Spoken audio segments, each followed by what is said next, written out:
রাধে রাধে বন্ধুরা, welcome back to my channel happy family ব্লগে তোমাদের সবাইকে স্বাগত। আশা করি সবাই ভালো আছো আর আমরাও ভালো আছি।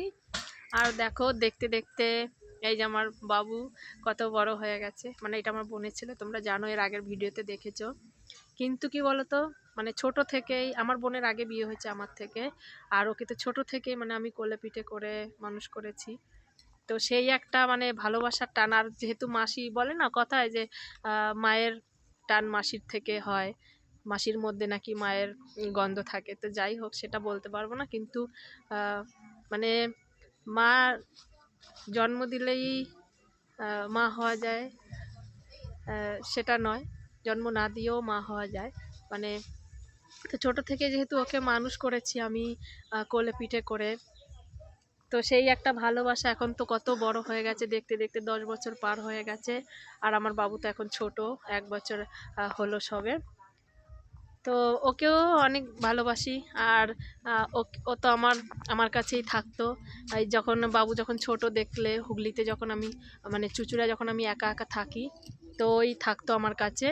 ও ভাইকে ধরতো, মানে বাবুকে ওকে ওর কাছে দিয়ে আমি কাজবাজ করতাম, ও ধরতো, তারপরে যখন উঠতো আমি আবার রাখতাম। আর মানে সেই ভালোবাসা। আর আজকে ও আমার বোনের ছেলেটা হোস্টেলে ভর্তি হবে, তো এখন এই ক্লাস 5-এ উঠলো, মানে এই বছর 5-এ উঠবে। তো এখন ও হোস্টেলে থাকবে, তো এখন চলে যাবে আজকে, সেই জন্য।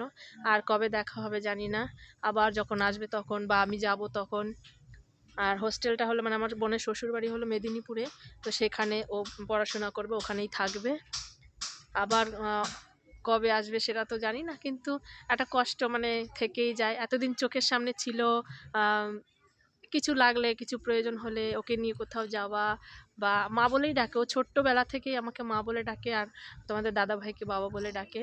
তো সেই ভালোবাসা মানে থেকেই গেছে। তো আজকে কষ্ট হচ্ছে, মানে ও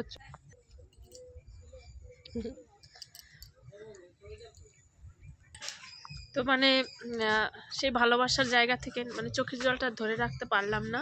তো যাই হোক, ছোট থেকেই আমার কাছে ছিল, ওকে কোলে নেওয়া, ওর পটি পরিষ্কার করা সবই আমি করেছি। মানে মাসি হিসেবে মায়ের মানে মা বলে ডাকতো, তো সেই মায়ের ভালোবাসাটা অনেক আগে, মানে বিয়ের আগেই মানে মাতৃত্বের জিনিসটা বুঝেছি, সেই টানটা। তো ছোট থেকেই খুব ভালোবাসি, এখনও ভালোবাসি। আর তো এই তো দেখতে দেখতে বড় হয়ে যাবে কবে, চোখের সামনে। তো যাই হোক, আর ওরও খারাপ লাগছে, কারণ ও আমাকে মা বলে ডাকে। আর কিছু বললে খুব ভালো ছেলে, মানে কথা শুনে, যাই বলি না কেন খুব বাধ্য। আর ভাইকে ছেড়ে মানে যেতে ইচ্ছে করছে না, ভাই তো ছোট। আর ভাই বাবুকে মানে খুব ভালোবাসে, মানে আমার ছেলেকে। তো সেই জন্য ওরা হাওড়া থেকে গাড়ি ধরবে। আর এখন 11টা বাজে, 12টা 10 আমাদের কালনা থেকে গাড়ি আছে, সেই জন্য তো এখন বেরিয়ে যাবে। তো ভাবলাম আর কবে, আর তো ভিডিও বানানো হবে না, সেই জন্য একটু ভিডিওটা বানিয়ে রাখলাম। ওকে, ও দেখবে এই ভিডিওটা যখন চালাবে, তখন ও দেখবে, ওরও মন ভালো লাগবে, আর আমাকেও দেখতে পাবে। ফোনে তো কথা হবেই, ঠিক আছে, কিন্তু চলে যাচ্ছে তো কষ্ট হচ্ছে। মানে এত দূরে তো কোনো দিন গিয়ে থাকেনি আমাদের সবাইকে ছেড়ে, তাই প্রথমবার যাচ্ছে। ওকেও বলে দিই ভালোভাবে থাকবে, কারণ হোস্টেলে আমি ছোট থেকে তো হোস্টেলে মানুষ হয়েছি। তো হোস্টেলের মানে জিনিসটা কীরকম, ওখানে সব কিছুই আমি জানি। তো ওই জন্য, যেহেতু ও ছোটো, নতুন, কিছু জানে না, চেনে না, তো সেইভাবে ওকেও ভালোভাবে থাকতে হবে ওখানে, পড়াশোনা করতে হবে। আর দেখো, পড়াশোনা করার জন্য জীবনে একটা জায়গা তৈরি করার জন্য তো ভালো জায়গারই দরকার। কারণ এরকম গ্রামে থেকে মানে সবার সাথে মিশবে, খেলাধুলো করবে, কথা শুনবে না, পড়তে যাবে না, ভালোভাবে স্কুল যাবে না, তো সেই হিসেবে আর মানুষ ঠিক মতো হবে না। আর আমাদেরও সব সময় হয়ে ওঠে না ওর পেছনে সময় দেওয়ার জন্য। সেই জন্যই মানে আটকা জায়গায় দিচ্ছি, যেহেতু ও যাতে জীবনে ভালো হয়, পড়াশোনা করে, যাতে জীবনে নিজের একটা জায়গা তৈরি করতে পারে, সেই কারণেই। তো তোমরাও সবাই আশীর্বাদ করো যেন আমার এই বাবু যেন জীবনে অনেক ভালো হয়, জীবনে যেন অনেক উন্নতি করতে পারে। তো সেটাই। তো ওর মুখটা কালো গেছে, ও তো ছোটো মানুষ, বোঝাতে পারে না ঠিকই, কিন্তু বুঝি যে ওর কষ্ট হচ্ছে সবাইকে ছেড়ে যেতে। কারণ আমরা যাব দেখা করতে, আমরা যখন সময় পাবো, তোমাদের দাদা ভাই আমি যাব দেখতে। তো আবার যখন ছুটি হবে তখন আসবে ছুটিতে ঘুরতে, তখন দেখব। তো যাই হোক, ভালোভাবে থেকো বাবা। আর পড়াশোনা করবে, জীবন অনেক বড় হবে। কারণ কি, তোমাকে বড় হতে হবে, বাবা মাকে দেখতে হবে, মায়ের পাশে দাঁড়াতে হবে, তাই না? সবাই তো কষ্ট করে, সব বাবা মাই সন্তানকে মানুষ করে যা তারা ভবিষ্যতে দেখে। তো যাই হোক, ভালোভাবে থেকো। আর চলো, ওরা এখন বেরোবে। তো আমার বোন দিল্লিতে গেছিলো, কিন্তু আবার হঠাৎ করে চলে এসছে, ওকে ভর্তি নেবে, সেই জন্য ওখানে এক্সাম হয়েছিল, তো পরীক্ষায় সিলেক্ট হয়েছে। তো সেই জন্যই। আর কালকে যেহেতু সোমবার, আজকে রবিবার যাচ্ছে, কালকে সোমবারে ওকে ভর্তি নেবে, সেই জন্য আমার বোন যাচ্ছে, ওকে নিয়ে ভর্তি করিয়ে দিয়ে আমার বোন চলে আসবে, আর ওখানেই থাকবে। মানে বোন আমাদের বাড়িতে কদিন থাকবে, তারপর আবার যাবে। এখান থেকে টিসিটা তোলা হয়নি, তো টিসিটা আরও বুধবারে দেবে। মা গেছিলো স্কুলে, তো ওরা বলেছে বুধবার দিন টিসি দেবে। তো এখান থেকে আবার ওটা নিয়ে ওখানে জমা দিতে হবে, সেই জন্য। আর যেহেতু ওখানে কালকে ভর্তি হবে, তো ভর্তিটা হয়ে নি, এখান থেকে টিসি নিয়ে ওখানে জমা করে দেবে। তো চলো, এখন বেরোচ্ছে। আর এই যে আমার বোন, বোন না, এখন ও দিদি আমার। আমি এখন ছোট, ও বড়, কারণ ওর ছেলে এখন বড় হয়ে গেছে, আমার ছেলে এখনো ছোট। আর দেখো, তোমরাই কমেন্টে বলো, ও তো সেজে গুজে আছে, আমি তো কিছু সাজিনি। তো তোমরাই বলো যে কাকে বড় লাগছে, কাকে ছোট লাগছে। তো দিদি বল।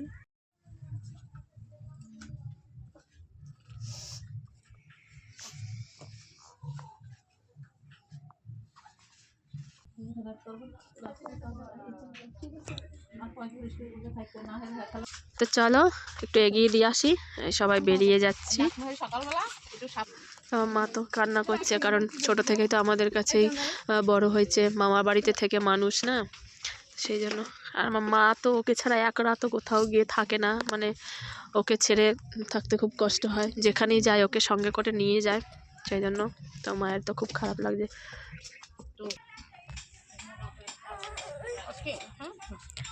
ওর খুব খারাপ লাগছে ভাইকে ছেড়ে যেতে। আমার বাবু ঘুমোচ্ছিল, উঠে গেছে ঘুম থেকে, দাদাকে টাটা করছে। ওই দেখো, এগিয়ে দিয়ে আসি আম বাগান পর্যন্ত। সবারই মন খারাপ হয়ে যাচ্ছে, কি করব, মানে ভালোভাবে রাখতে হলে, ভালো স্কুলে পড়তে হলে তো যেতেই হবে, দূরে থাকতে হবে, কিছু করার নেই। যাই হোক, কিন্তু ছোট থেকে তো বড় করেছি, ছোট থেকে আমাদের কাছেই থেকেছে, তো সেই জায়গাটা থেকে তো কষ্ট তো থেকেই যায়, তাই না?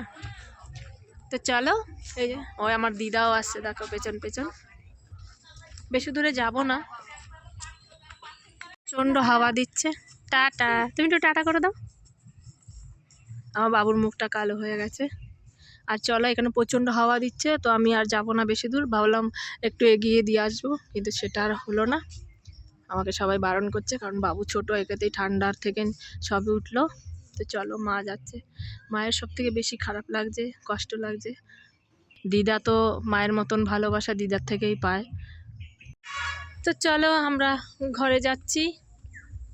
আর মামা বাড়ি থাকলে, মামাদের কাছে মানুষ হলে তো মায়ের মতো ভালোবাসা একমাত্র দিদাই বাসে। দিদার মতো ভালোবাসা আর কোথাও পাওয়া যায় না। ঠাকুমাও অত ভালোবাসবে না কোনো দিনও যতটা দিদা ভালোবাসবে। তো চলো, আমিও আমার ছোটোবেলায় আমার মামা বাড়ি থেকে মানুষ, যেহেতু আমরা দুই বোন ছিলাম, তো আমরা দুই বোনের মানে 2 বছরের ছোট বড় আমার বোন আমার থেকে। তো আমার যখন 1 বছর বয়স, তখন থেকে আমি আমার মামার বাড়িতে থেকে মানুষ হয়েছি। তো আমার মামার আমাকে খুব ভালোবাসতো, সেখানে থেকে আমি হোস্টেলে পড়াশোনা করতাম।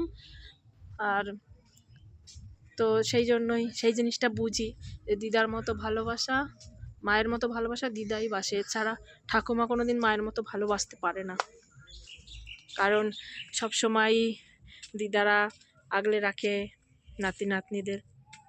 তো চলো, আর আমার গপুর মুখটা দেখো কালো হয়ে গেছে।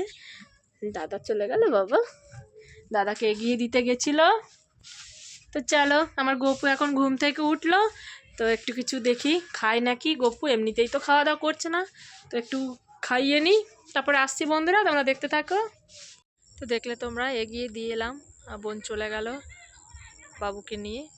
আবার ওকে ভর্তি করিয়ে দিয়ে আমার বোন চলে আসবে।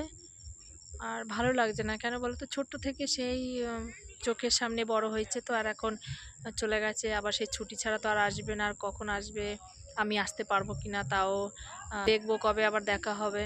আর ওরও খারাপ লাগছে, কারণ ও তো কোনোদিন আমাদের ছেড়ে দূরে কোথাও থাকেনি একদিনের জন্য। আর আমার মা তো ছোট্টবেলা থেকেই আমার মায়ের কাছে মানুষ, আর আমার মা ওকে মানে মানে সন্তানের মতো ভালোবাসে। মানে আমরা বড় হয়ে গেছে, আমাদের বিয়ে হয়েছে, কিন্তু নাতি নাতনি তো মানে ছেলে মেয়ের মতো মানে ভালোবাসা পায় দিদার থেকে। তো সেই রকম আমার মায়ের সব থেকে বেশি খারাপ লেগেছে আমার মায়ের। আর মা না হয়েও আমি মানে জন্ম না দিয়েও আমি মা হয়েছি, তো সেই জায়গা থেকে মানে খারাপ লাগাটা আমার খুব, ভালোবাসি ওকে। তো যাই হোক বন্ধুরা, মানুষের মতো মানুষ হোক সেটাই চাই, সেই জন্যই তো সন্তানকে দূরে রাখা। আবার একটা নতুন ভিডিও নিয়ে, ভিডিওটি আমি আর বড় করব না, এখানেই শেষ করব। তো ভিডিওটি ভালো লাগলে অবশ্যই লাইক কমেন্ট শেয়ার করে দিও, আর চ্যানেলটিকে সাবস্ক্রাইব করে তোমরা সবাই পাশে থেকো।